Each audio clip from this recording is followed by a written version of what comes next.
Crec que hem d'anar urgentment a la redacció perquè hi ha hagut un atemptat a Estocolm. Marisa Petit.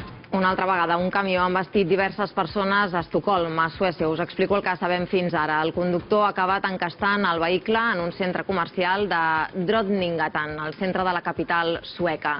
Segons els serveis de seguretat suecs, hi hauria almenys 2 morts. Sembla que el camió en qüestió ha estat robat, és un vehicle de repartiment. El primer ministre Stefan Löfven diu que tot apunta que es tracta d'un atac terrorista a l'estil del de Niça, Berlín o Londres, de fa tot just un parell de setmanes. També que hi hauria un sospitós detingut. El servei de metro s'ha suspès i es recomana a tothom que es quedi a casa, que no surtin d'allà on siguin.